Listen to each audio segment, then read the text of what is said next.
Hey. It's a bonus episode. You know how I like to do these. Erin Balsa, she's the founder of House of Bold.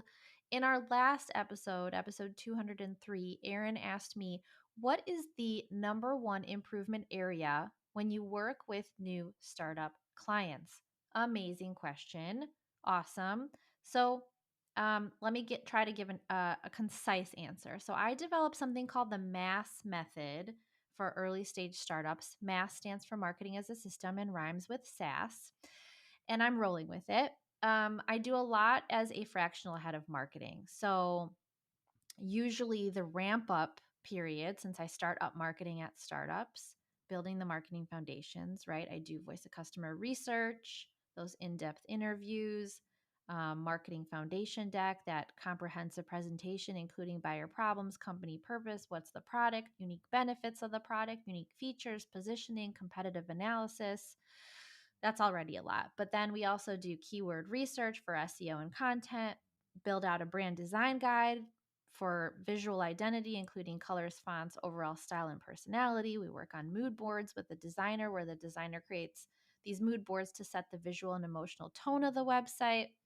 Work on website wireframes, website design, the layout and design of the website, go-to-market strategy after that. So prioritizing marketing channels, figuring out your content strategy, creating a go-to-market plan with goals.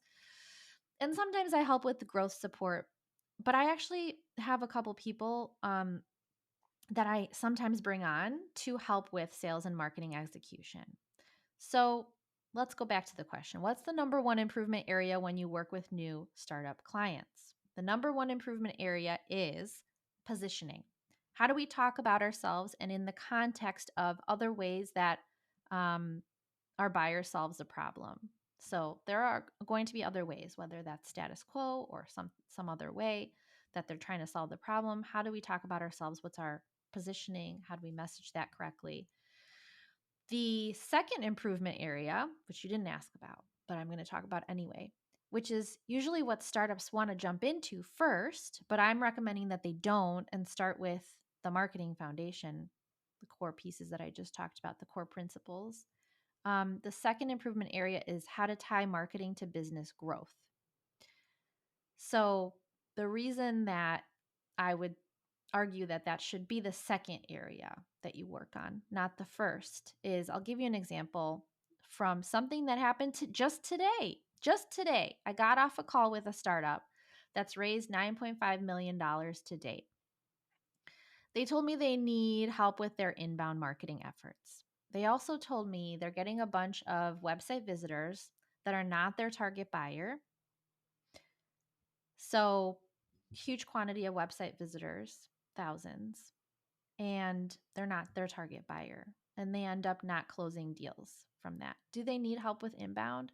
Sure, but start with your marketing foundation. Who are you for?